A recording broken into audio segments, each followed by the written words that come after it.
Consideraciones intempestivas 2 de la utilidad y los inconvenientes de la historia para la vida. Nietzsche. Prólogo. Por lo demás, detesto todo lo que no hace más que instruirme sin argumentar mi actividad o vivificarla inmediatamente.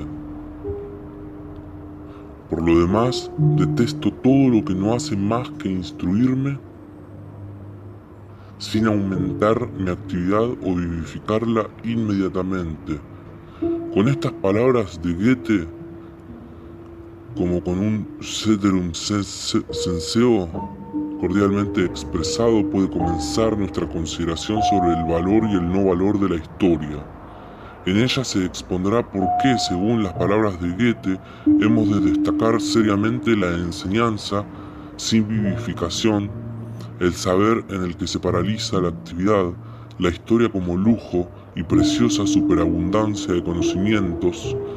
Por esto, porque nos falta todavía lo más necesario y porque lo superfluo es enemigo de lo necesario. Es cierto que necesitamos historia, pero la necesitamos de otra manera, que el ocioso paseante en el jardín del saber, aunque con aire de superioridad mire con desdén nuestras necesidades y apremios toscos y torpes.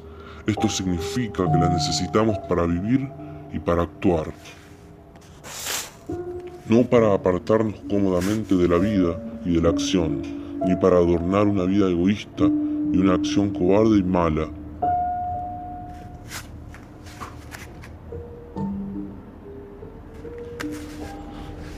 Queremos servir a la historia solo en la medida en que ella sirve a la vida, pero hay un grado de practicar la historia y una valoración de la misma en que la vida se atrofia y degenera, un fenómeno cuya comprobación en los extraños síntomas de nuestro tiempo es ahora tan necesaria como acaso dolorosa.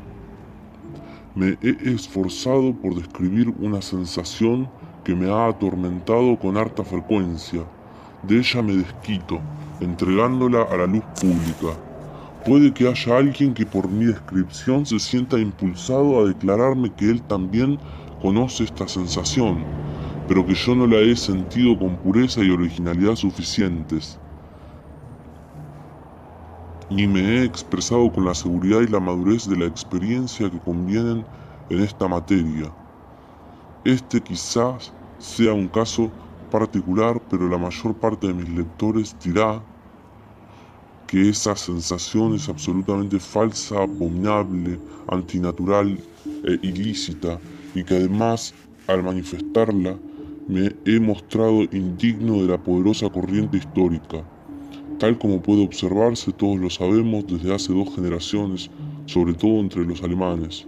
Ahora bien, es cierto que al arriesgarme a describir al natural mi sensación procuro más que dificulto la convivencia universal, pues de esta suerte ofrezco a muchas personas la oportunidad de que alaben una corriente de nuestro tiempo como la susodicha.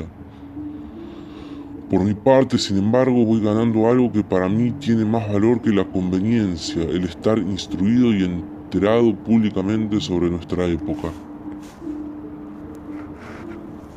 Esta consideración es también intempestiva porque yo trato de entender como un daño, como una enfermedad y un defecto de nuestra época, algo de lo que está orgullosa, con razón, su formación histórica, porque llegó incluso a creer que todos sufrimos de una fiebre de consunción histórica y que por lo menos todos deberíamos reconocerlo, pero si Goethe ha dicho con mucha razón que al mismo tiempo que cultivamos nuestras virtudes, cultivamos también nuestras faltas, y si como todos sabemos una virtud hipertrófica y el sentido histórico de nuestra época me parece que es una tal virtud, puede acarrear la caída de un pueblo tanto como un vicio hipertrófico, entonces se me debería conceder libertad de acción, al menos para un intento. Tampoco debe callarse en mi desgarro que las experiencias que en mí han provocado estas torturantes sensaciones las he sacado casi siempre de mí mismo y solamente para comparar me he servido de experiencias ajenas y que solo en cuanto pupilo de tiempos más antiguos, en particular de la antigüedad griega, he llegado a tener experiencias tan intempestivas en tanto que soy hijo de la época actual. Este punto tengo por lo menos derecho a concedérmelo por mi profesión de filólogo clásico, pues no sé qué sentido podría tener la filología clásica en nuestra época, si no es el de obrar de una manera intempestiva, es decir, contraria al tiempo, y por esto mismo sobre el tiempo, y en favor, así lo espero, de un tiempo futuro. Observa el rebaño que ante ti desafía, apacentándose. No sabe lo que es ayer ni lo que es hoy. Corre de un lado a otro, come, descansa, hace la digestión, vuelve a correr, y así de la mañana a la noche, día tras día, atado a muy poca distancia, con su placer y desplacer, a la estaca del momento, y por ello sin melancolía del hastío.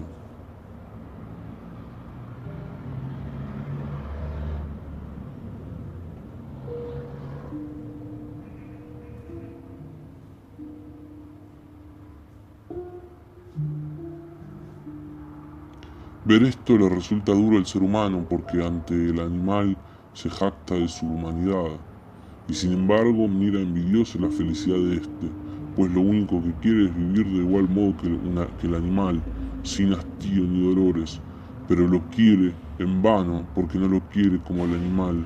Un día el ser humano le pregunta al animal, ¿por qué no me hablas de tu felicidad y en cambio te limitas a mirarme? Y el animal quisiera responder y decir, eso pasa porque siempre olvido al punto lo que quería decir. Pero ya olvidó también esa respuesta y se cayó, de suerte que el ser humano se quedó asombrado. Pero se asombró también de sí mismo, por no poder aprender a olvidar y seguir dependiendo siempre del pasado, por muy lejos y muy rápido que corra, la cadena corre con él. Es un milagro el instante que en un suspiro viene y en un suspiro se va, surgiendo de la nada y desapareciendo en la nada, aún retorna sin embargo como fantasma y perturba el reposo de algún instante posterior. Constantemente se desprende una hoja del libro del tiempo, se cae y se va flotando, de pronto vuelve flotando, posando en el regazo del ser humano. Entonces éste dice, me acuerdo, y envidia al animal que enseguida se olvida y ve cada instante morir de veras, volver a hundirse en la niebla y la noche y extinguirse para siempre. Vive así el animal en forma ahistórica, pues se funda en el presente como un número, sin que quede restante ninguna extraña ficción, no sabe fingir, no oculta nada y en todo momento aparece por entero como lo que es, por lo que no puede ser en modo alguno más que sincero. El ser humano, por el contrario, se resiste a la gran carga cada vez mayor del pasado, que lo aplasta o lo doblega, ladeándolo, le dificulta el paso como un fardo invisible y oscuro que a veces puede negar en apariencia y lo hace con mucho gusto en el trato con sus semejantes para despertar su envidia. Por eso se emociona como si evocase un paraíso perdido al ver el rebaño paciendo o en confiada intimidad al niño que no tiene aún nada pasado que negar y juega por entre las cercas del pasado y del futuro en venturosa ceguera, y sin embargo su juego se le ha de interrumpir demasiado pronto, será sacado del olvido. Entonces aprende a comprender la palabra érase una vez, ese santo y seña con el que la lucha, el sufrimiento y el hastío acometen al ser humano para recordarle lo que es en el fondo su existencia, un imperfectum que jamás llegará a la perfección. Cuando la muerte aporta al fin el anhelado olvido, con él escamotea a la vez el presente y la existencia y así imprime su sello sobre aquel conocimiento, que la existencia no es sino un interrumpido haber sido, una cosa que vive de negarse y de destruirse a sí misma, de contradecirse a sí misma. Si una felicidad, un ir en pos de nueva felicidad en cualquier sentido, es lo que retiene a los vivos en la vida y los impulsa por el camino de la vida, ¿acaso ningún filósofo tenga más razón que el cínico pues la felicidad del animal, en su carácter de cínico consumado, es la prueba viviente que le da la razón al cinismo. La misma felicidad, si existe sin interrupción y hace feliz, es incomparablemente más felicidad que la máxima que se da tan solo como episodio. Diríase como capricho, como loca ocurrencia en medio del desplacer, deseo y privación. Tanto en la mínima felicidad como en la máxima es siempre una sola cosa la que hace que la felicidad sea felicidad, el poder olvidar, o dicho en términos más eruditos, la facultad de sentir de forma ahistórica todo el tiempo de su duración. Quien no es capaz de entenderse, olvidando todo pasado, en el umbral del instante, quien no sabe estar ahí, de pie, en un punto, cual una diosa de la victoria, sin vértigo ni miedo, nunca sabrá lo que es la felicidad, y lo que es aún peor, nunca hará nada que pueda hacer felices a otros.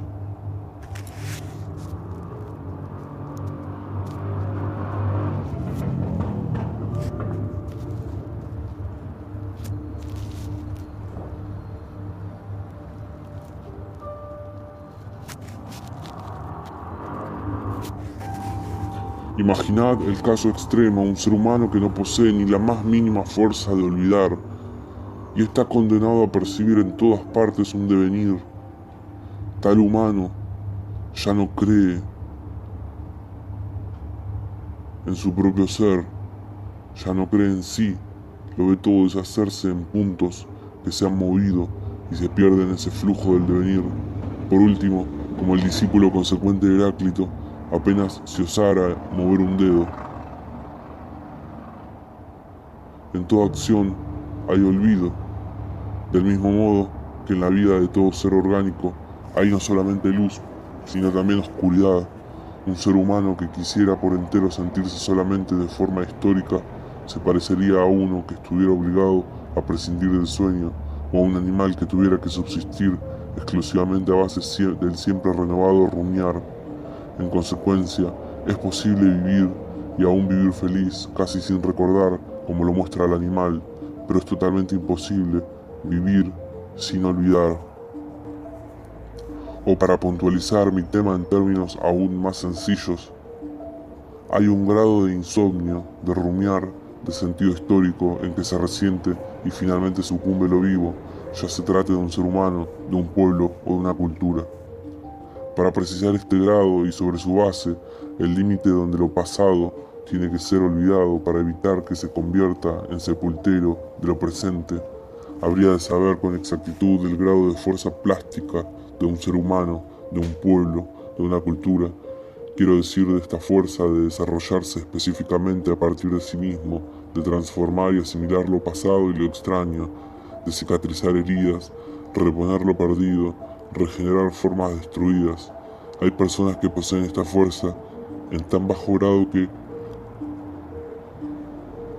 como consecuencia de una sola vivencia, de un solo dolor, en particular de una única sutil injusticia, se desangran irremisiblemente, como de resultas de un levísimo rasguño, y las hay invulnerables a los más salvajes y terribles contratiempos, y aún a los actos de su propia maldad, al punto que en medio de ellos, o poco después, alcanzan un pasable bienestar y una especie de conciencia tranquila.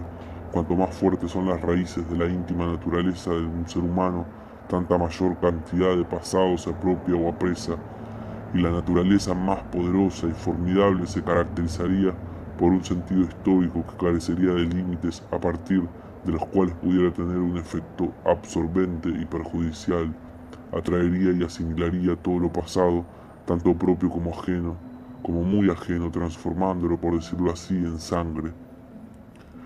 Lo que una tal naturaleza no logra dominar lo sabe olvidar, ya no existe, el horizonte está siempre cerrado e íntegro, y nada es capaz de recordar que más allá de ella hay también seres humanos, pasiones, doctrinas y fines. Y se trata de una ley universal. Todo ser viviente solo dentro de un horizonte puede alcanzar salud, fuerza y fecundidad si es incapaz de encerrarse dentro de un horizonte. y por otra parte, demasiado egoísta como para integrar la propia perspectiva en otra ajena, decae lánguido y afiebrado y sucumbe prematuramente. La serenidad, la conciencia tranquila, la acción alegre, la confianza en lo porvenir, todo esto depende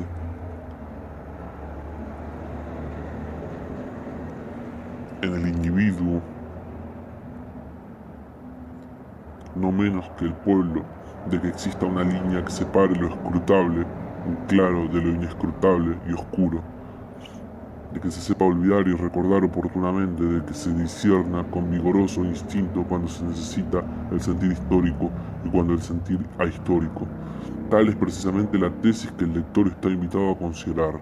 Lo ahistórico y lo histórico son por igual necesarios para la salud de los individuos, de los pueblos y de las culturas. En este terreno cada cual aporta por lo pronto la siguiente observación.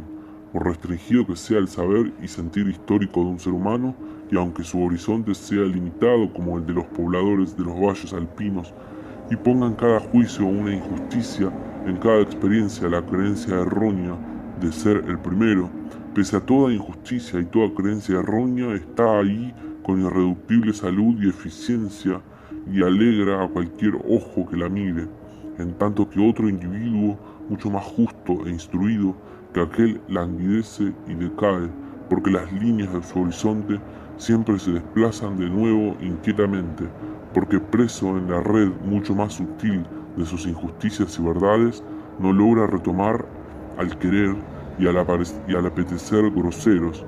Hemos visto, en cambio, que el animal del todo ahistórico y que se desenvuelve dentro de un horizonte reducido casi a un único punto vive, no obstante, en cierta felicidad, por lo menos ajeno al hastío y al fingimiento.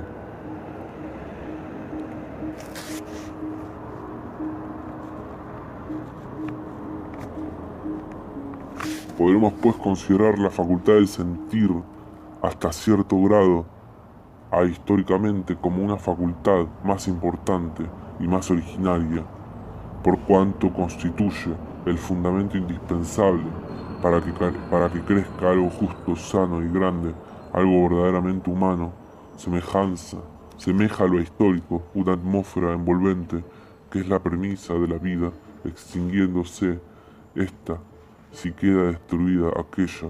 Es verdad lo siguiente, que el ser humano solo llega a ser humano en la medida en que pensando, meditando, comparando, separando y uniendo restringe ese elemento ahistórico.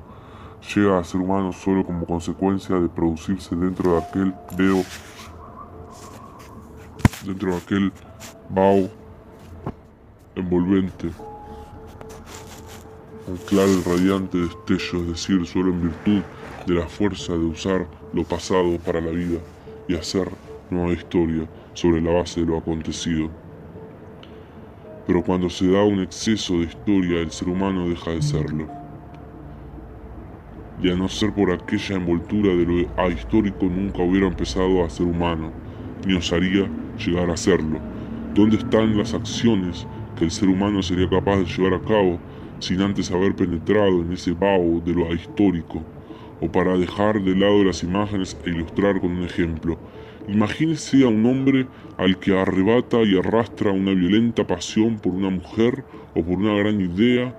Cómo cambia su mundo. Si mira hacia atrás, se siente ciego. Si atiende a su alrededor, percibe lo ajeno como un ruido sordo, vacío de significación. Lo que capta, en fin, jamás lo captó de forma tan verdadera. Ahora es tan tangible, colorido, vibrante e iluminado como si lo aprendiese con todos los sentidos a un tiempo. Todas sus valoraciones están cambiadas y desvalorizadas.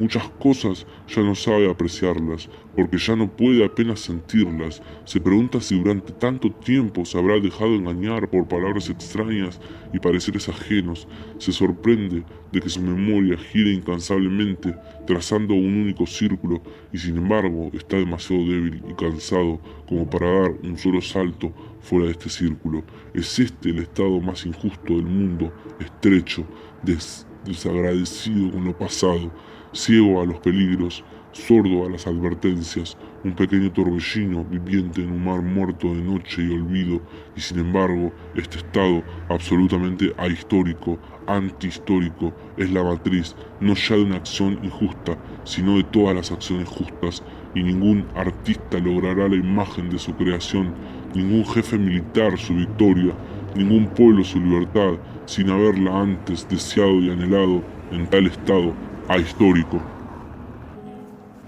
Así como el agente, según la expresión de Goethe, siempre carece de conciencia, carece siempre también de ciencia, olvida la mayor parte de las cosas para hacer una sola. Es injusto con lo que queda atrás y no reconoce más que un solo derecho, el derecho de lo que en ese momento ha de ser. Así toda gente ama su acción infinitamente más de lo que ella merece ser amada, y las mejores acciones se llevan a cabo en un arrebato de amor tal que, desde luego, no valen este amor, por inculpable que por lo demás sea su valor. Suponiendo que uno, en numerosos casos, fuera capaz de husmear y respirar íntimamente, compenetrado, esa atmósfera ahistórica donde se han originado todos los grandes acontecimientos históricos, tal vez podría, como ser cognoscente, elevarse a un punto de vista suprahistórico descrito por Niebuhr como el resultado posible de observaciones históricas. Cita: para una cosa cuanto menos, dice él, sirve la historia, si se logra una visión clara y completa de ella, y es para darse cuenta de que aún los espíritus más grandes y excelsos de nuestro humano linaje ignoran cuán casualmente su visión ha asumido la forma en que ellos ven y exigen por la fuerza que vea todo el mundo, por la fuerza, puesto que la intensidad de su conciencia es excepcionalmente grande. Quien no sabe esto, quien no lo ha entendido con toda claridad y distinción, en muchos casos, a este le subyuga la aparición de un espíritu poderoso que sitúa, en una forma determinada, la suprema pasión. Cabría calificar tal punto de vista de suprahistórico, porque el que lo adopta ya no podrá experimentar ninguna seducción para seguir viviendo y cooperar en la historia, por haber captado la única condición de todo acontecer, esa ceguera injusta en el alma de la gente. Todavía más, desde entonces, se habría curado de tomar demasiado en serio la historia, pues habría aprendido a extraer de cada ser humano, de cada vivencia, así se refiere a griegos o a turcos, de una hora del siglo I o del siglo XIX, la respuesta a la pregunta de cómo y para qué sirve y para qué se vive. El que pregunte a sus allegados si querrían volver a vivir los 10 o 20 últimos años fácilmente se dará cuenta de si alguno de ellos está predispuesto para aquel punto de vista suprahistórico. Es de suponer que todos contestarán diciendo no, pero fundamentalmente de diferente modo su respuesta negativa. Algunos acaso consolándose, los próximos 20 años serán mejores. Son aquellos de los que dice David Hume con ironía. Llamémosles los seres humanos históricos. La mirada fija en el pasado los empuja hacia el futuro, los alienta a continuar luchando con la vida y enciende en ellos la esperanza de que todo lo bueno todavía vendrá, de que la felicidad está detrás de la montaña que se aprestan a escalar. Estos seres humanos históricos creen que el sentido de la existencia se revelará cada vez más claramente en el curso de un proceso. Por ello solo miran hacia atrás para llegar a través de la consideración del proceso hasta ahora operando a la comprensión del presente y aprender a desear con más vehemencia el futuro. No saben que pese a toda su historia piensan y actúan en forma histórica y que su misma ocupación con la historia no está al servicio del conocimiento puro, sino de la vida. Pero esa pregunta, de cuya primera contestación acabamos de enterarnos, también puede ser contestada de otro modo. Es verdad que toda vez con un no. Es verdad que otra vez con un no, pero con un uno fecundo. Pero con uno fundado diferentemente, con el no del ser humano suprahistórico que no ve su salvación en el proceso, sino que para él más bien el mundo está acabado y consumado a cada instante. ¿Qué podrían enseñar 10 nuevos años que los 10 anteriores no han sido capaces de enseñar?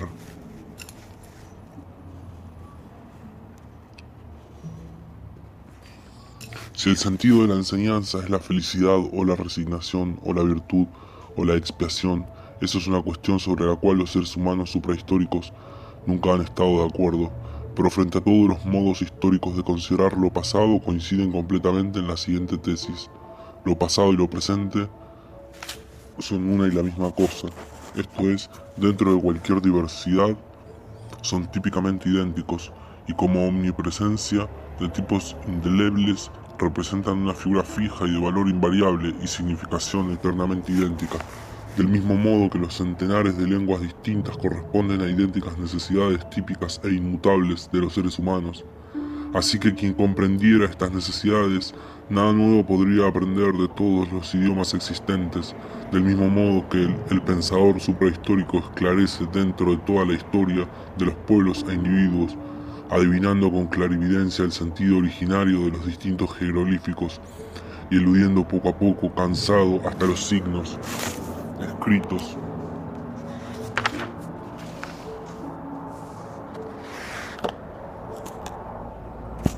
Que en constante flujo se presentan ante él, pues como en medio de la infinita sobreabundancia de lo que acontece no va a desembocar en la sociedad la sobreestructuración y aún la náusea, así que el más atrevido concluye acaso por decir para sus adentros con Giacomo Leopardi: nada vive que sea digno de tus impulsos, y la tierra no merece suspiro alguno, dolor y hastío es nuestra existencia, e inmundicia el mundo nada más, sosiégate. Pero dejemos a los seres humanos suprahistóricos su náusea y su sabiduría. Por una vez vamos a gozar hoy de todo corazón con nuestra falta de sabiduría y desenvolvernos en nuestras anchas como los activos y progresistas, como los partidarios del proceso. No importa que nuestro aprecio de lo histórico sea tan solo un prejuicio occidental, con tal de que dentro de este prejuicio progresemos y no nos detengamos, con tal de que aprendamos cada vez mejor a practicar la historia al servicio de los fines de la vida. En tales condiciones admitamos de buen grado que los suprahistóricos poseen más sabiduría que nosotros, con tal de que debamos estar seguros de poseer más vida que ellos.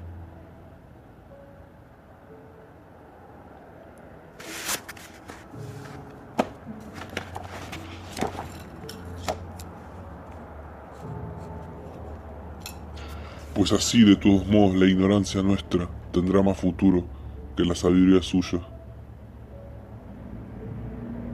Y para que no subsista la menor duda acerca del sentido de esta oposición entre vida y sabiduría, voy a apelar a un recurso desde antiguo probado y enunciar sin circunloquios algunas tesis.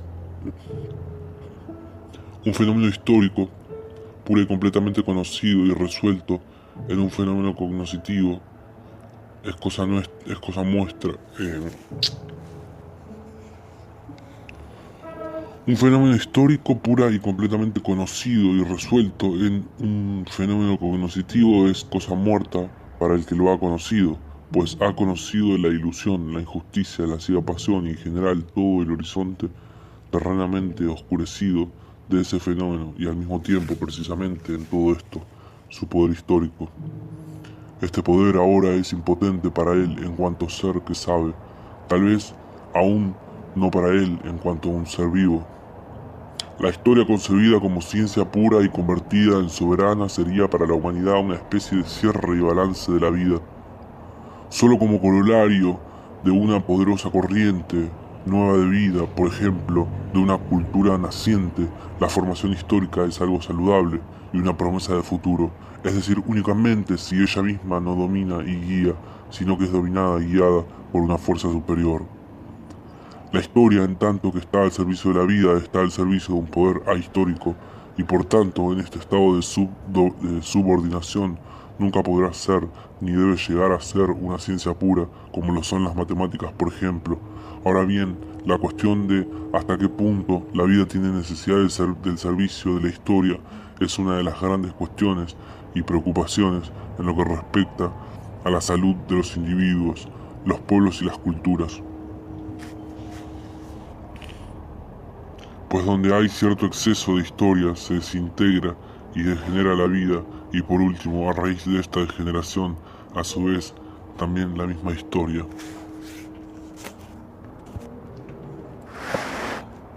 Que la vida tiene necesidad del servicio de la historia ha de comprenderse no menos claramente que la proposición a demostrar más adelante de que un exceso de historia es perjudicial para el ser vivo. La historia forma parte del ser vivo en tres aspectos, en tanto que éste es activo y aspira, en tanto preserva y venera, en tanto sufre y necesita de liberación. A esta trinidad de relaciones corresponde una trinidad de formas de historia. Cabe distinguir una forma monumental, una forma anticuaria y una forma crítica de historia. Pertenece a la historia ante todo al individuo activo y poderoso, a aquel que sostiene una magna lucha, necesita modelos, maestros, confortadores, y no puede encontrarlos entre sus compañeros ni el presente.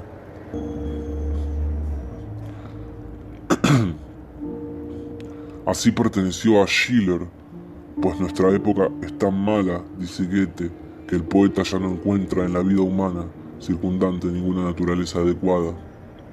Con referencia al individuo activo, Polibio, por ejemplo, define la historia política como la correcta preparación para el gobierno de un Estado y como la maestra más extraordinaria que, haciéndonos recordar las calamidades ajenas, exhorta a soportar con entereza las vicisitudes de la fortuna. A quien ha aprendido a percibir en esto el sentido de la historia, a este le ha de resultar fastidioso ver a turistas curiosos o a micrólogos pedantes trepar por las pirámides de grandes pasados, allí donde haya las incitaciones a la emulación y superación desean encontrar el ocioso que ávido de disertación o de sensaciones va de un lado para el otro como por entre los tesoros artísticos guardados en las vitrinas de un museo, para no sucumbir al desaliento y a la náusea en medio de los ociosos débiles y desesperanzados de los compañeros aparentemente activos, pero en realidad tan solo excitados y vociferantes. Mira hacia atrás, hacia un alto en la marcha, hacia su meta para tomar su aliento. Su meta es alguna felicidad, tal vez no la suya propia, con frecuencia la de un pueblo o la de la humanidad toda. Huye de la resignación y usa la historia como un remedio para combatir la resignación. En general no gana ningún salario, como no sea la fama, esto es, la perspectiva de ocupar un sitio de honor en el templo de la historia, en donde podrá a su vez brindar enseñanza, confortación y advertencia a la posteridad, pues su mandamiento reza lo que haya podido dar una mayor dimensión y una realización más hermosa al concepto del ser humano, ha de tener una existencia eterna para poder seguir haciéndolo eternamente. Que los grandes momentos en la lucha de los individuos forman una cadena que en ellos perdura a través de los milenios, un plano estelar de humanidad, que lo supremo de tal momento, caducado hace ya mucho tiempo, continúa siendo para mí algo vivo, claro y grande. He aquí la idea subyacente a la fe en la humanidad, idea que se corresponde con la exigencia de una historia monumental. Pero precisamente es esta exigencia de que lo grande deba ser eterno.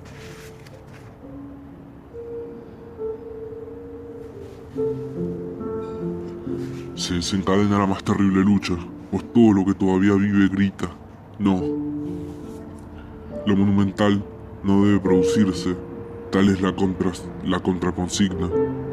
La sorda rutina, lo mezquino y vil que llena todos los rincones del mundo y como pasado vaho envuelve todo lo grande, se vuelca entorpeciendo, engañando, rebajando y asfixiando el camino que lo grande ha de recorrer rumbo a la inmortalidad. Pero este camino corre por las mentes humanas, por las mentes de animales azorados y efímeros que se asoman siempre de nuevo a los mismos apremios y a duras penas logran conjurar por breve tiempo la perdición. Porque lo que por lo pronto quieren es una sola cosa, vivir a cualquier precio. quien va a suponerles esa ardua carrera de antorchas de la historia monumental es la única que asegura la perduración de lo grande.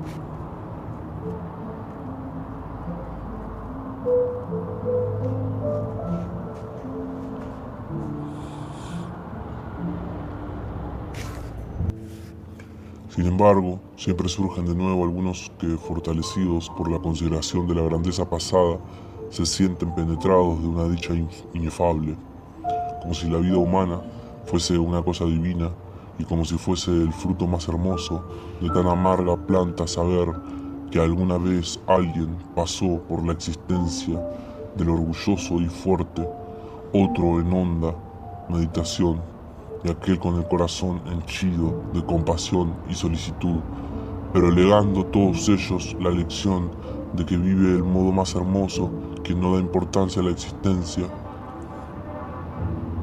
Si el individuo común llena el lapso de que su vida abarca de tétricas seriedades y afanes, aquellos encaminados a la inmortalidad y a la historia monumental sabían llegar a la risa olímpica o cuando menos a la burla sublime. Frecuentemente bajaban a la tumba con ironía, pues ¿qué había en ellos que sepultar? Solo lo que siempre los había agobiado como escoria, inmundicia, vanidad y animalidad, y que ahora quedaba librado al olvido, después de haber estado entregado hacía mucho a su desprecio. En cambio perdurará el monograma de su más íntimo ser, tal obra, tal acción, tal rara iluminación, tal creación, perdurará porque ninguna posteridad puede pensarse sin él. En esta forma más transfigurada, la fama es ciertamente algo más que el más exquisito bocado de nuestro amor propio, como la llamara Schopenhauer, es la fe en la afinidad y continuidad de lo grande de todos los tiempos, una protesta contra el cambio de las generaciones y contra la transitoriedad. ¿En qué forma le sirve pues al ser humano del presente la concepción monumental del pasado, la ocupación con lo clásico e infrecuente de tiempos pretéritos? Extrae de ella la seguridad de que lo grande alguna vez se dio, en todo caso fue posible, y en consecuencia volverá a ser posible alguna vez. Avanza el más animado, pues ha quedado vencida la duda que lo asaltaba en horas de debilidad, la duda de que acaso aspira a lo imposible. Suponiendo que alguien creyera que no hacen falta más que 100 individuos productivos, educados en un espíritu nuevo y desenvolviéndose en él, para acabar con el prurito de formación que precisamente en nuestros días está generalizado en Alemania, ¿cómo le tendría que fortalecer el comprobar que la cultura del Renacimiento se levantó sobre los hombros de tal cohorte de 100 hombres? Y sin embargo, para aprender enseguida del mismo ejemplo, otra nueva lección, qué fluctuante, oscilante e imprecisa sería esa comparación. Cuánta diferencia tiene que ser pasada por alto para que pueda sentir ese efecto tonificante, con qué violencia hay que meter la individualidad de lo pasado en una forma general y quebrar en aras de la concordancia todas sus agudas líneas y aristas. En el fondo, lo que una vez fue posible solo podría ser posible otra vez si los pitagóricos tenían razón al creer que cuando se da idéntica constelación de los cuerpos celestes, por fuerza se repite también sobre la Tierra lo idéntico, hasta en los menores detalles, de modo que cada vez que los astros ocupen determinada posición unos con respecto a otros, un estoico se confabulará con un epicúreo, y César será asesinado y bajo otra determinada posición una y otra vez Colón descubrirá América. Nota 21. Lo más útil de todo sería que todo se repitiese pitagóricamente, entonces se debería conocer el pasado y la constelación para poder reconocer exactamente la repetición. Entonces, nada se repite. Todo recordar es un comparar, es decir, equiparar. Nos lo dice cada concepto. Se trata del fenómeno histórico primordial.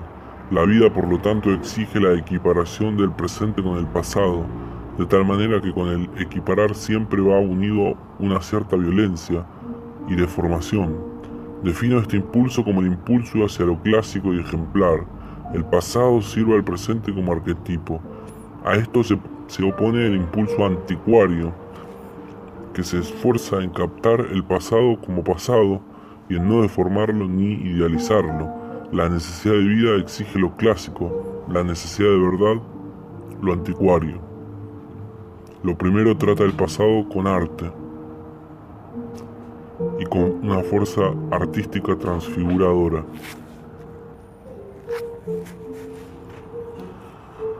Volvemos al texto. Únicamente en el supuesto caso de que la Tierra recomenzase cada vez su función después del quinto acto, de que fuese un hecho que a determinados intervalos vuelve la misma concatenación de motivos, el mismo Deus ex machina, la misma catástrofe, el poderoso tendría derecho a desear la historia monumental en plena veracidad icónica, esto es, cada factum en su singularidad y unicidad exactamente descritas. Quiere esto decir que probablemente no tendría este derecho hasta que los astrónomos no se conviertan otra vez en astrólogos. Hasta entonces la historia monumental podrá no necesitar esta plena veracidad, siempre tenderá a la aproximación, la generalización y por último la equiparación de lo desigual, siempre atenuará la diferencia de los motivos y los móviles para presentar los effectus en forma monumental, vale decir ejemplar y digna de emulación a expensas de las causales, de suerte que, dada su propensión a prescindir en lo posible de las causas, sin mucha exageración se la podría llamar una colección de efectos en sí, esto es, de acontecimientos que en todos los tiempos surtirían efecto. Lo que se celebra en ocasiones de las fiestas populares, festividades religiosas o conmemoraciones de hechos bélicos es, en definitiva, tal efecto en sí. Este es el que no da tregua a los ambiciosos y es como un amuleto que los individuos emprendedores llevan sobre el corazón y no el conexus propiamente histórico de causas y efectos, el cual si fuera plenamente conocido solo demostraría que nunca más se puede salir nada absolutamente idéntico en el juego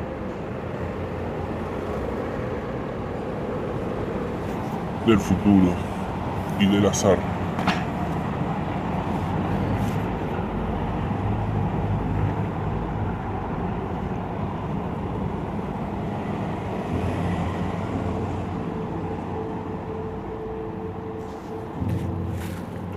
Mientras el alma de la historiografía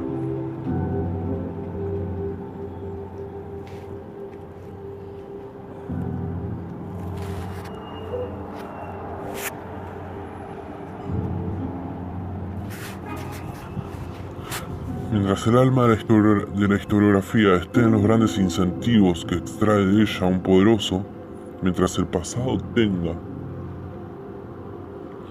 que ser descrito como algo digno de emulación, como algo susceptible de emulación y repetición, él mismo se halla desde luego expuesto al peligro de ser desviado un poco, embellecido y así aproximado a la libre invención. Hasta se dan épocas que no saben discernir entre un pasado monumental y una ficción mítica, porque de uno u otro mundo pueden extraerse los mismos incentivos. De este modo, que cuando la consideración monumental de lo pasado impera sobre los otros modos de consideración,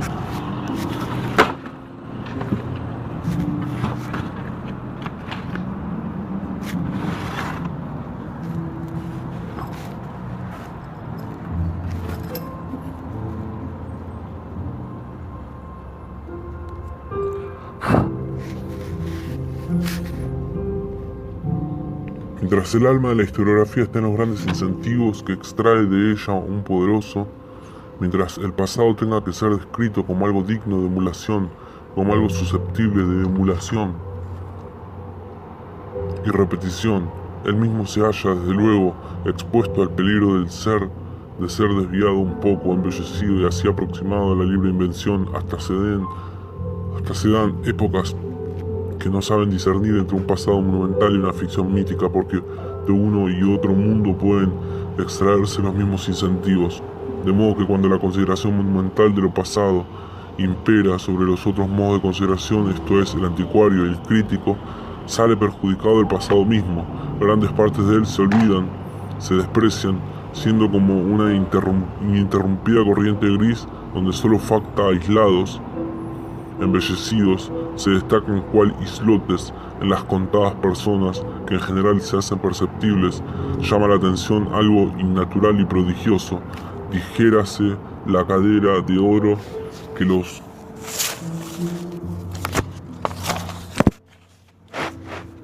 discípulos de Pitágoras creyeron notarle a su maestro. La historia monumental engaña mediante analogías, con seductoras similitudes, tienta al valiente a la temeridad y al entusiasta al fanatismo. Y si se imagina esta historia hasta en las manos y mentes de los egoístas con talento y de los malhechores exaltados, se destruyen los reinos, se da muerte a príncipes, se instigan guerras y revoluciones y se aumenta aún más el número de efectos en sí históricos, esto es, de efectos sin causas suficientes. Esto para recordar los daños que la historia monumental puede ocasionar entre los poderosos y los activos, ya sean buenos o malos. Y no digamos cuándo se apoderan y se valen de ella los impotentes y los inactivos. Veamos el caso más simple y frecuente. Imaginemos a los humanos de naturaleza no artística o poco artística armados y revestidos por la historia monumental al modo de los artistas. ¿Contra quién dirigirán sus armas? Contra sus enemigos mortales, los espíritus de portentoso temperamento artístico, es decir, contra aquellos que son los únicos capaces de aprender verdaderamente de esta historia, de esa historia. Esto es, de aprender para la vida y de traducir lo aprendido en una práctica más elevada.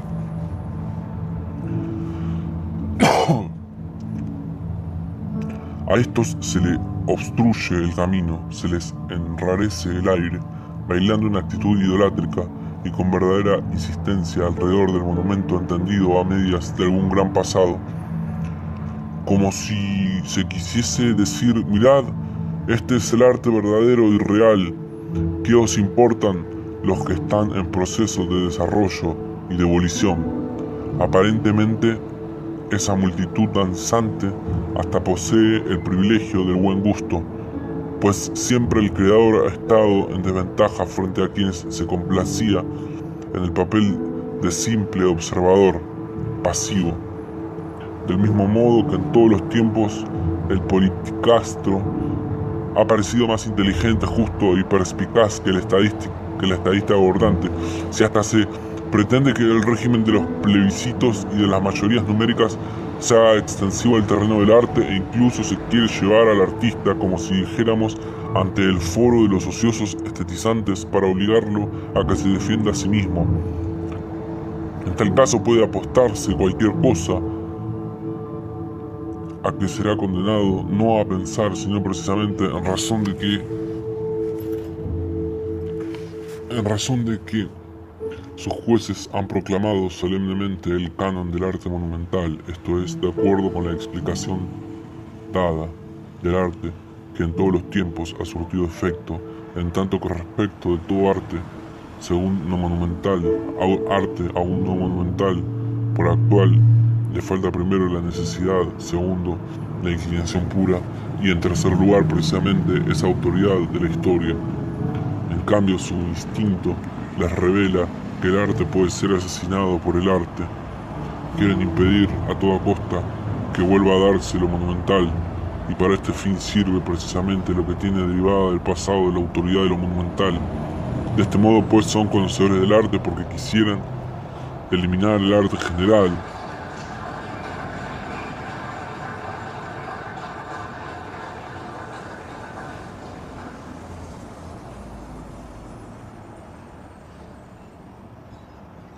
se las dan de médicos cuando en realidad buscan el envenenamiento.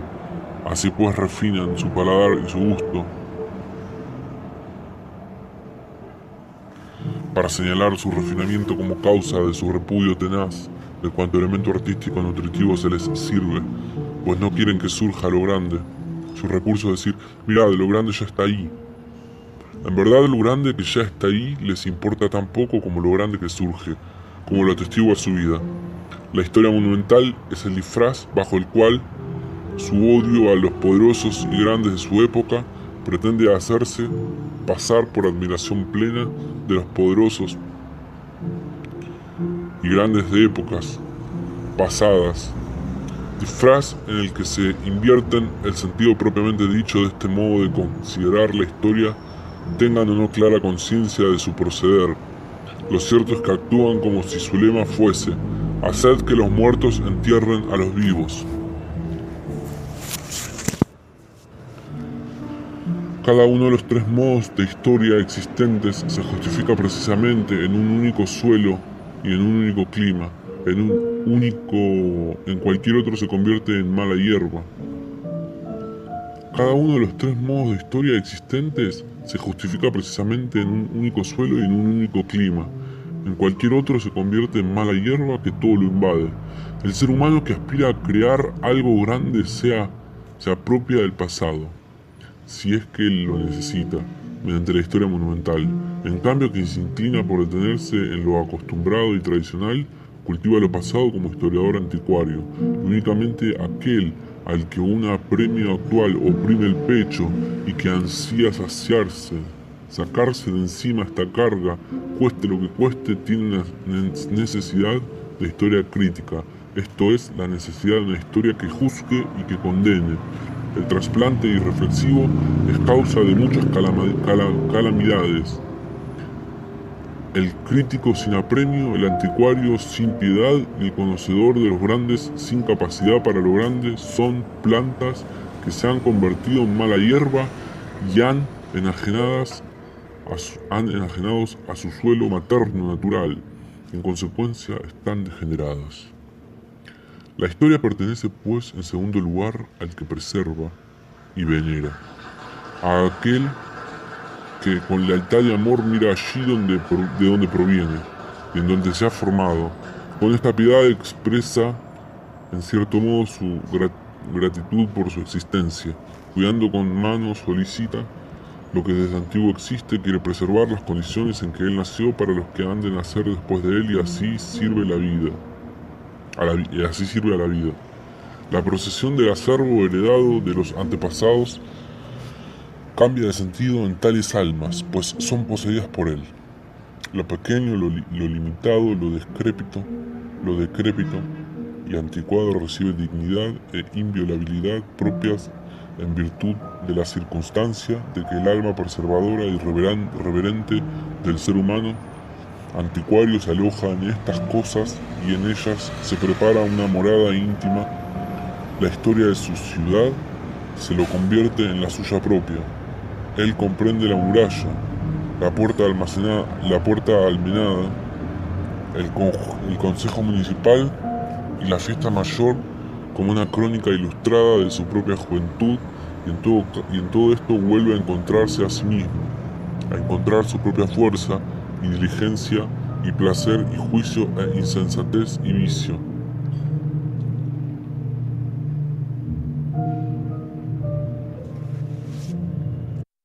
Aquí se ha podido vivir, dice para sus adentros, pues aquí se puede vivir, aquí se podrá vivir, pues somos tenaces y no hay manera de quebrarnos de golpe. De esta manera, con este nosotros, mira por encima de la efímera y curiosa vida individual y se identifica con el espíritu de su hogar y de su linaje, de su ciudad. A veces hasta saluda por encima de largas centurias oscurecedoras y desconcertantes al alma de su pueblo como si fuese su propia alma, un intuitivo compenetrar sin vislumbrar, un husmear, rastros poco menos que borrados e instintivo leer correctamente el pasado, por más que se haya escrito encima de él, un presto a entender los palimpsestos y aún los palimpsestos, he aquí sus dones y virtudes, con ellos se asomó Goethe al monumento a Erwin von Steinbach, y en la tempestad de sus sensaciones se desgarró el velo tendido históricamente entre ellos. Por primera vez percibió de nuevo la obra alemana, influyendo a partir de fuerte y áspera alma humana. Tal sentido y tal tendencia guió a los italianos del Renacimiento, haciendo revivir en sus poetas el antiguo genio itálico para una prodigiosa resonancia armónica del antiquísimo tenido, como dice Jacob Burckhardt, donde ese reverente sentido histórico anticuario tiene el más alto valor, es allí donde sobre las condiciones modestas y rudas, e incluso pobres, en que vive un individuo o un pueblo proponga un sencillo y conmovedor sentimiento de placer y contento, como por ejemplo cuando Niebuhr admite con franca lealtad que en los pantanos y brezales entre campesinos libres que tienen una historia vive contento y no anhela ningún arte, como la historia mejor puede servir a la vida es atando también a los linajes y poblaciones menos favorecidas a su tierra y a sus costumbres tradicionales, proporcionándoles arraigo y disuadiéndoles de vagar por tierras extrañas en busca de lo mejor y disputando por su posesión.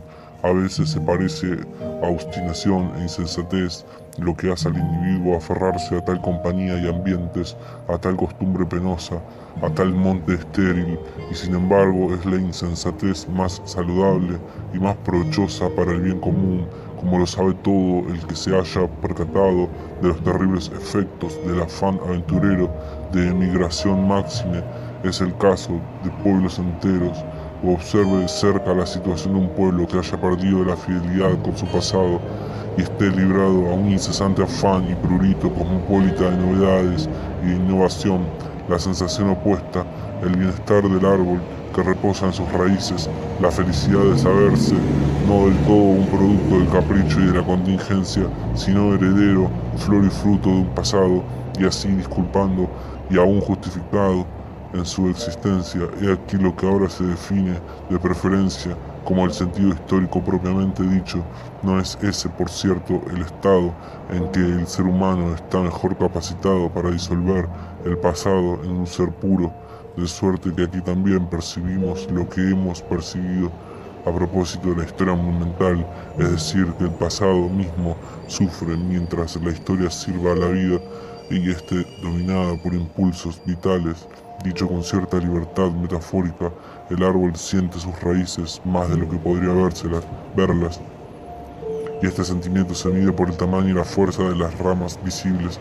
Si ya en esto se equivoca acaso el árbol, juzgase lo equivocado que estará respecto del bosque entero en torno, del que solo sabe y siente algo en la medida en que su desarrollo es trabado o promovido por él, pero nada más.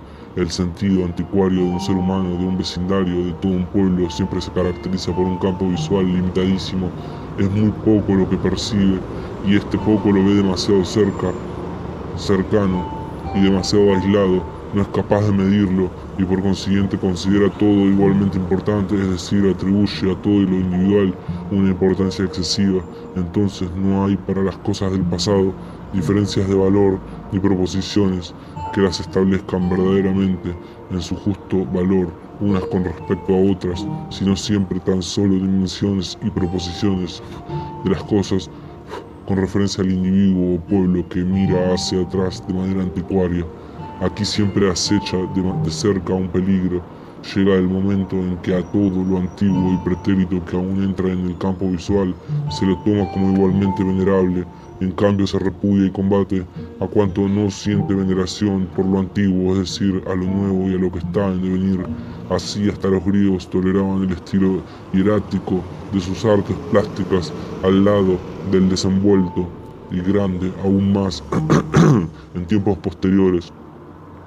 No solo toleraban las narices puntiagudas y la sonrisa glacial, sino que incluso hacían de esto un refinamiento, cuando se anquilosa de tal modo el sentido de un pueblo, cuando la historia sirve a la vida pasada en tal forma que mina la continuidad vital y precisamente la vida superior Cuando el sentido histórico ya no conserva sino modifica la vida, entonces el árbol se seca gradualmente de manera antinatural, esto es, de arriba abajo, y por último suele atribuirse la misma raíz. La historia anticuaria degenera ya en el instante mismo, el que deja de animarla e infundirle entusiasmo, la vida palpitante del presente. Entonces decae la piedad y la rutina de los eruditos subsiste sin su compañía, girando con egoísmo y suficiencia alrededor de su propio eje.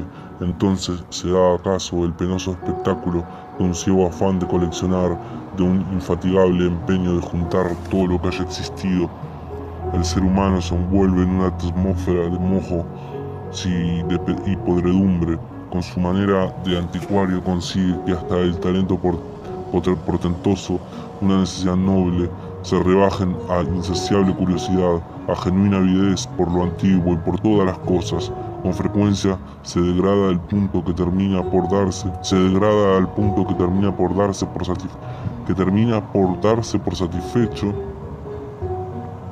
satisfecho con cualquier alimento y hasta devora con fruición el polvo de las quisquillas bibliográficas. Pero aunque no sobrevenga esta degeneración, aunque la historia anticuaria no pierda el fundamento en que debe enraizarse, sí ha de estar al servicio de la vida. No faltan los peligros, por cuanto existe el riesgo de que adquiera excesiva preponderancia y llegue a asfixiar a los otros modos de considerar el pasado. Es que solo es capaz de preservar la vida, no de generarla, por lo que siempre subestima lo que deviene, porque para eso carece de instinto que lo detecte. A diferencia de la historia monumental, por ejemplo, por consiguiente, pone trabas al firme impulso, a lo nuevo, y paraliza a quien actúa, el cual al lograr no puede menos que violar tales o cuales devociones. El hecho de que algo se haya convertido en antiguo produce entonces la exigencia de que tenga que ser inmortal, pues cuando uno se pone a reflexionar sobre lo que ha experimentado en el transcurso de su existencia, tal antigüedad, tal antiquísima costumbre, tal credo, tal prerrogativa política heredada sobre la suma de piadosos respetos y veneraciones de parte de los individuos y las generaciones, parece temerario, cuando no sacrílego, reemplazar la tal antigüedad por una novedad y oponerse a semejante suma de piadosos respetos y veneraciones, las unidades de lo que deviene y es actual. Aquí se hace patente lo necesario que es para el ser humano, con harta frecuencia al lado del modo monumental y el anticuario, de considerar el pasado, un tercer modo, el crítico, y este es también a su vez al servicio de la vida. Es preciso que para poder vivir tenga la fuerza y la emplee de tanto en tanto de quebrar y disolver un pasado, para cuyo fin abre juicio sobre él, lo hace objeto de una estricta investigación y por último lo condena, pero todo pasado merece ser condenado, pues en las cosas humanas siempre han privado de la violencia y la debilidad humanas. No es la justicia la que aquí juzga, y menos es la clemencia la que aquí pronuncia el veredicto. Es exclusivamente la vida, ese poder oscuro e impulsor que con insaciable afán se desea a sí mismo.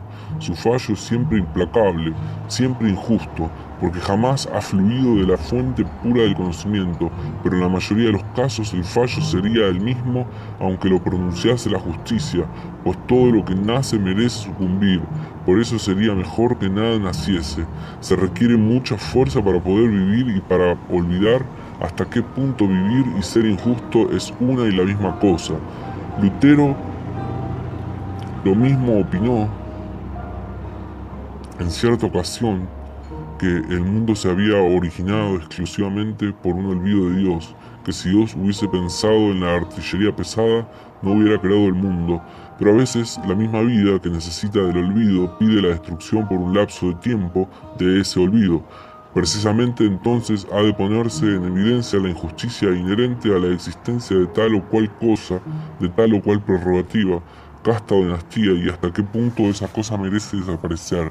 Se enfoca a su pasado con criticismo y se le corta por la base, violando cruelmente todos los piadosos respectos es siempre un proceso peligroso para la vida misma y los seres humanos. Las épocas que sirven a la vida juzgando y destruyendo un pasado siempre son individuos y épocas peligrosos y expuestos a peligros, pues siendo como somos los resultados de generaciones anteriores, somos también los resultados de sus yerros, pasiones y extravíos y aún de sus crímenes. No es posible desligarse del todo de esta cadena. No por condenar esos extravíos y considerarnos emancipados de ellos deja de ser un hecho que provenimos de ellos. Llegamos cuando más a un choque entre la naturaleza ingénita y heredada y nuestro conocimiento, acaso también a la lucha de una disciplina nueva y severa contra lo desde antiguo heredero e inculcado. Plantamos una costumbre nueva, un instinto nuevo, una segunda naturaleza y de esa forma se atrofia la primera. Se trata, en cierto modo, de una tentativa de darse a posteriori un pasado del que quisiera provenir, en contraposición a aquel del que se proviene. Tentativa siempre peligrosa por ser muy difícil de dar con un límite en la negación de lo pasado y porque las segundas naturalezas suelen ser más débiles que las primeras. Con demasiada frecuencia sucede que del conocimiento de lo bueno no se pasa a su realización, porque se conoce también lo que es mejor sin poderlo realizar.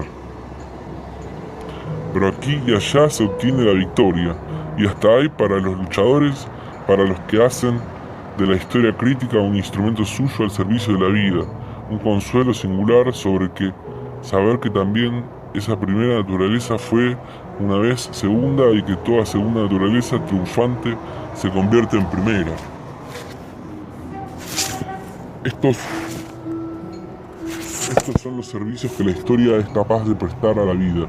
Cada individuo y cada pueblo requieren, según cuáles sean sus metas, fuerzas y necesidades, un cierto conocimiento del pasado, bien sea como historia monumental, como historia anticuaria o como historia crítica, pero no como una cohorte de pensadores puros que se limitan al papel de observadores de la vida, no como individuos ávidos de saber, a quienes únicamente el saber puede satisfacer y para los cuales el aumento de conocimiento es la meta en sí misma, sino siempre tan solo para los fines de la vida y por lo tanto bajo el señorío y la dirección suprema de estos fines, que tal es la relación natural de cualquier época cultura y pueblo con la historia determinada por el hambre, regulada por el grado de necesidad y contenida por la inmanente fuerza plástica, que el conocimiento del pasado se desea en todos los tiempos exclusivamente al servicio del futuro y del presente, y no para debilitar el presente ni para arrancar las raíces de un futuro pletórico de vitalidad. Todo esto es bien simple, como es simple la verdad, y convence enseguida aún aquel que para ello no se deja guiar en primer lugar por la demostración histórica.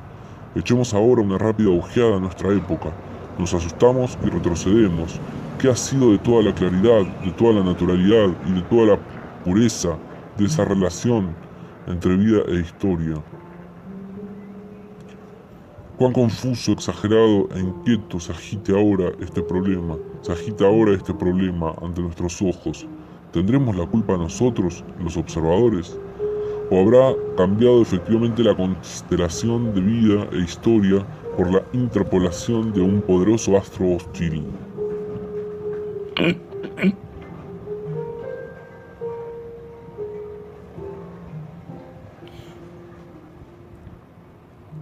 Que otros demuestren que hemos visto mal. Nosotros vamos a decir lo que nos parece ver.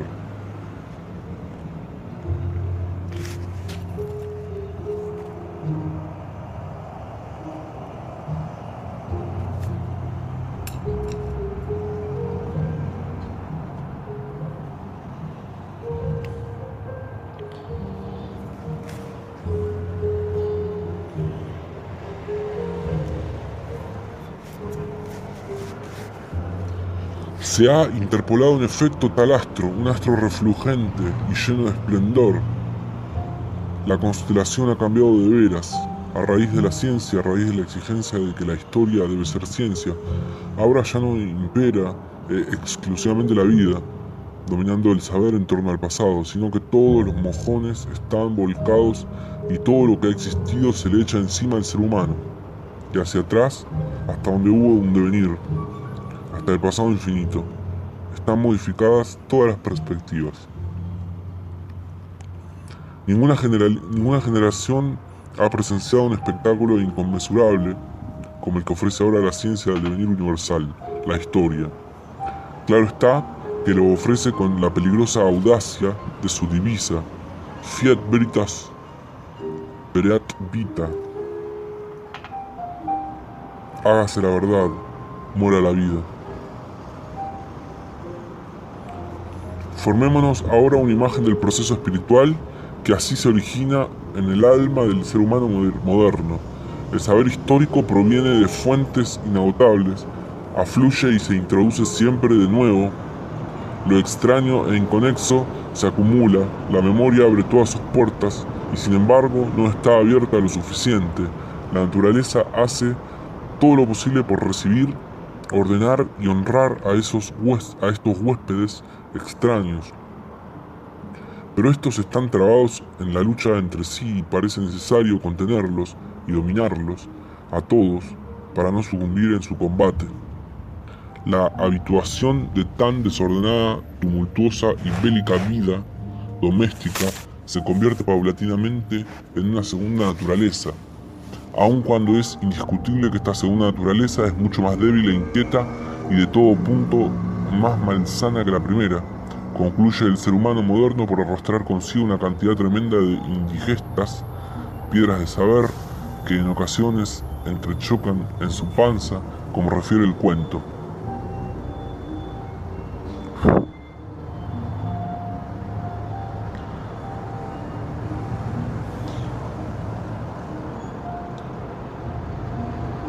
Por este entrechocar, se pone de manifiesto el rasgo más característico de este ser humano moderno, el singular contraste entre un interior al que no corresponde ningún exterior y un exterior al que no corresponde ningún interior, contraste que los pueblos antiguos no conocieron. El saber absorbido en demasía, sin hambre, más aún contrariando la necesidad, ahora ya no obra como motivo transformador que tiende hacia afuera, sino que permanece oculto en cierto caótico mundo interior que el ser humano moderno señala con extraño orgullo como la interioridad que le es peculiar y propia. Se dice entonces que se tiene el contenido y que solo falla la forma, pero en toda cosa viva es este un contraste de todo punto y procedente.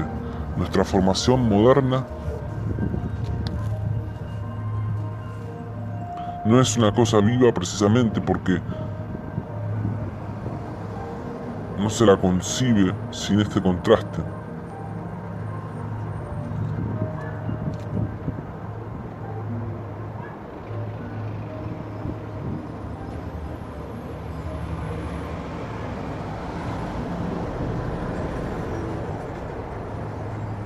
Lo que equivale a decir que no es una formación de verdad, sino tan solo una especie de saber en torno a la formación. No se pasa en ella más allá del pensamiento de formación, más allá del sentimiento de formación, no se concreta en ella ninguna decisión de formación. Entonces, aquello que verdaderamente es motivo y que se manifiesta exteriormente como acción muchas veces no significa apenas más que un convencionalismo indiferente, una pobre imitación cuando no una torpe mueca. En el interior reposa acaso la sensación semejante a esa serpiente que tras haber devorado conejos enteros se tiende quieta y serena al sol, evitando todos los movimientos que no sean absolutamente necesarios. El proceso interior es ahora la cosa misma, la formación propiamente dicha. El que por allí pasa solo desea que la tal formación no perezca de indigestión. Un griego que pasara junto a tal formación se daría cuenta de que para los seres humanos modernos los términos formado e históricamente formado parecen ser una y la misma cosa y distinguirse solo por el número de palabras. Si entonces diese expresión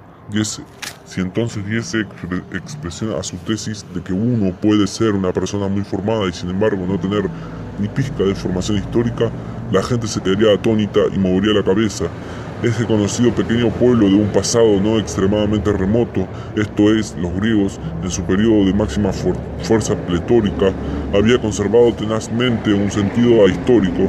Si un ser humano de nuestro tiempo, por obra de un encantamiento, tuviese que retornar a ese mundo, es de suponer que los griegos se le antojarían muy incultos, no formados, con lo cual el meticulosamente guardado secreto de la formación moderna quedaría, por cierto, entregado a la mofa pública, pues los modernos no tenemos absolutamente nada propio, solo llenándolo con exceso de épocas, costumbres, artes, filosofías, religiones y conocimientos ajenos, llegamos a ser algo digno de atención, esto es, enciclopedias andantes, que es como nos califican tal vez un antiguo griego que se extraviase en nuestra época. Pues bien, en las enciclopedias todo valor se circunscribe a lo que está en sus páginas, a su contenido, no a lo que está inscrito en la portada o estapa o envoltura. En consecuencia, toda la formación moderna es esencialmente interior, por fuera del encuadernador. Por fuera del encuadernador ha puesto algo así como Manual de Formación Interior para Bárbaros Exteriores.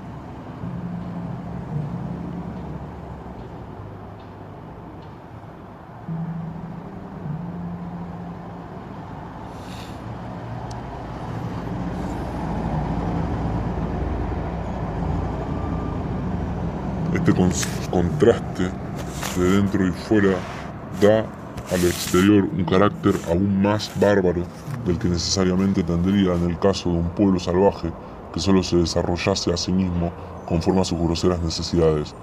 Pues qué medio le queda aún a la naturaleza para dominarle que afluye en superabundancia y no deja de importunar.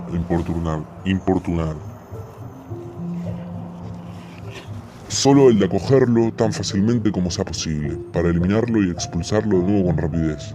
De ello resulta la práctica de no tomar más en serio las cosas verdaderas. Tal costumbre produce la personalidad débil, en virtud de la cual lo efectivo, lo existente, solo causa escasa impresión. Uno se torna en lo exterior cada vez más indolente y acomodadizo y ensancha la fatal cima entre contenido y forma hasta el extremo de volverse insensible a la barbarie, con tal de que la memoria sea excitada siempre de nuevo, con tal de que afluyan cada vez nuevas cosas dignas de saberse, que uno puede guardar bien limpias y ordenadas en los cajones de esta memoria. La cultura de un pueblo como antítesis de esa barbarie ha sido definida en cierta ocasión, tengo entendido que con cierta razón, como unidad del estilo artístico en todas las manifestaciones vitales de ese pueblo. Esta definición no debe entenderse mal como si se tratase de un contraste entre barbarie y estilo hermoso. El pueblo al que se atribuye una cultura simplemente debe, en toda realidad, ser una unidad viviente y no disociarse de una manera tan lamentable en interior y exterior, en contenido y forma.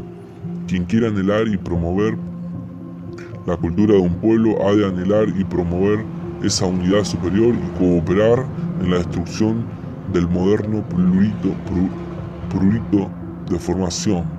En favor de una formación verdadera ha de atreverse a reflexionar sobre la manera de restaurar la salud de un pueblo afectada por la historia y sobre la forma de hacer de este pueblo recupere sus instintos y así su sinceridad. Me limitaré a hablar de los alemanes de hoy en día, que en mayor grado que ningún otro pueblo estamos aquejados de esa debilidad de la personalidad y de la contradicción entre contenido y forma. La forma se nos antoja a nosotros los alemanes comúnmente una cosa convencional y disfraz, fingimiento, y por lo tanto, si no la odiamos, en todo caso no la amamos, o dicho en términos más propios, tenemos un miedo descomunal a la palabra convención y sin duda también a la cosa convencional. Impulsado por este miedo, abandonó el alemán la escuela de los franceses, pues deseaba llegar a ser más natural y así más alemán. Parece sin embargo que respecto a este así se ha equivocado, escapado de la escuela de lo convencional, se dejaba llevar por del modo en que le daba la gana y allí donde tenía ganas, en el fondo imitaba en forma negligente y antojadiza, medio distraído de lo que antes imitaba escrupulosamente y muchas veces con resultado positivo.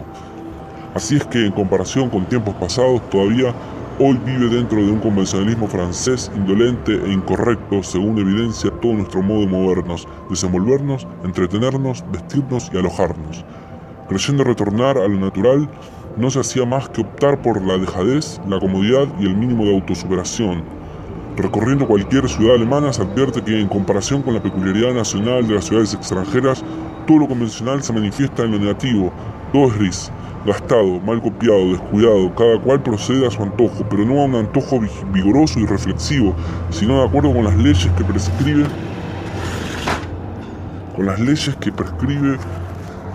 de un lado el general apresuramiento y del otro la general propensión a la comodidad, una prenda de vestir de fácil invención y uso sencillo, esto es, una prenda de vestir tomada de prestado al extranjero y copiada del modo más negligente que cabe, enseguida se la tiene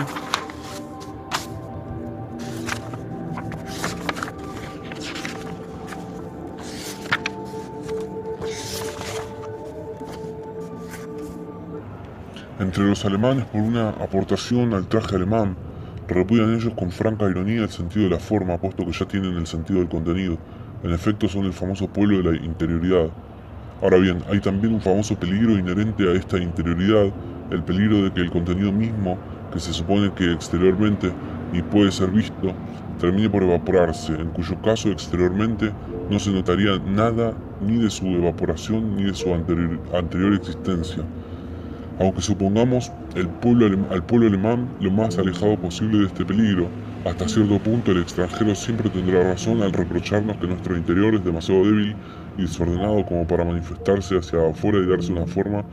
Puede ciertamente exhibir una excepcional sensibilidad sutil, una seriedad, un poder, una entrañable profundidad y bondad, y tal vez hasta ser más rico que el interior de otros pueblos, pero en su conjunto sigue siendo débil porque las hermosas fibras no están enlazadas en sólido nudo, de suerte que la acción visible no es la acción total y la autorrevelación de este interior, sino tan solo una tentativa débil o torpe de alguna fibra de tomar por una vez en apariencia el lugar del todo.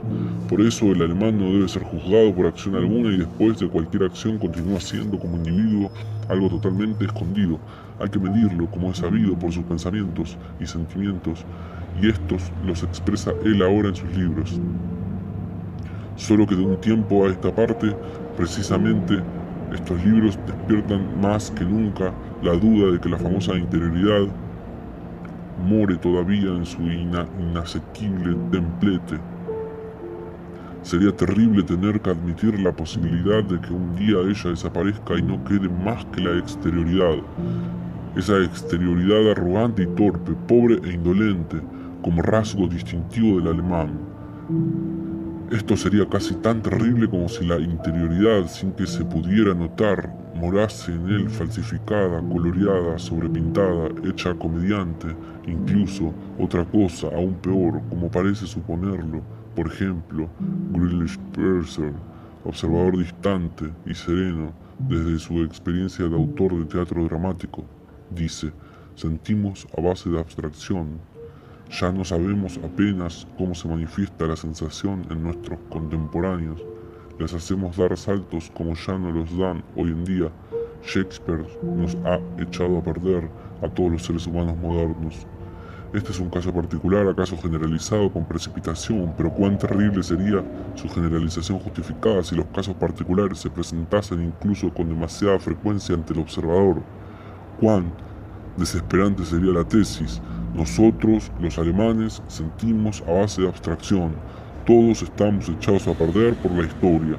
Una tesis que arrancaría de cuajo toda esperanza en una venidera cultura nacional, pues toda esperanza de esta índole surge de la fe en la autenticidad e inmediatez del sentir alemán, de la fe en la interioridad intacta, que puede esperarse, que puede creerse todavía si está enturbiada la fuente de la fe y la esperanza, si la interioridad ha aprendido a dar saltos, a bailar, a maquillarse, a manifestarse a base de abstracción y cálculo, y paulatinamente a perderse a sí misma. Y como se quiere que el gran espíritu productivo todavía aguante en el seno de un pueblo que ya no tiene asegurada su interioridad unitaria y se escinde en individuos formados de interioridad deformada y extraviada de un lado y del otro, en individuos carentes de formación de interioridad inaccesibles, como se quiere que él aguante si se ha perdido, como se quiere que él aguante si se ha perdido la unidad del sentir popular, si por añadiduría sabe que el sentir está falsificado y coloreado precisamente en aquellos círculos que se llaman el sector formado del pueblo y se arrogan el derecho a reivindicar los genios del arte nacional, aunque aquí y allá acaso se hayan refinado y sublimado el juicio y el gusto individuales. Esto no es una compensación para él. Le resulta en extremo penoso tener que dirigirse, como si dijéramos, a una secta y ya no a una necesidad en el seno de su pueblo.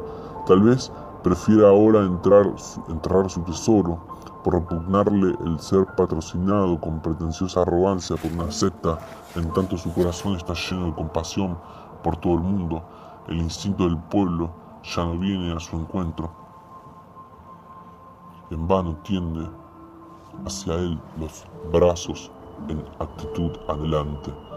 ¿Qué le queda sino volver su odio exaltado contra ese contraproducente destierro y contra las vallas levantadas en la llamada formación de su pueblo, para al menos condenar, erigido en juez, lo que para él, entre vivientes y generador de vida, es aniquilamiento y degeneración?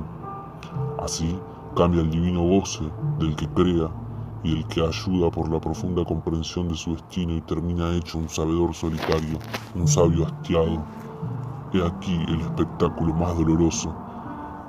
Quien es capaz de percibirlo tendrá conciencia de estar ante un santo apremio. Se dirá que aquí es preciso ayudar, que de nuevo ha de restaurarse aquella unidad superior en la naturaleza, en el alma del pueblo, que aquella ruptura entre el interior y el exterior tiene que desaparecer bajo los martillazos del apremio. ¿A qué medios ha de acudir? ¿Qué le queda una vez más sino su íntima comprensión? La expresa, la difunde y esparce a manos llenas con la esperanza de placer, con la esperanza de plantar una necesidad, y de la necesidad fuerte surgirá un día la acción fuerte. Y para que no subsista la menor duda acerca de la proveniencia del ejemplo, de ese apremio, de esa necesidad, de esa comprensión, quiero dejar aquí expresa constancia de que lo que anhelamos más ardientemente que la restauración de la unidad política es la unidad alemana, en aquel supremo sentido, la unidad del espíritu alemán y de la vida alemana tras la destrucción del contraste de forma y contenido, de interioridad y convención.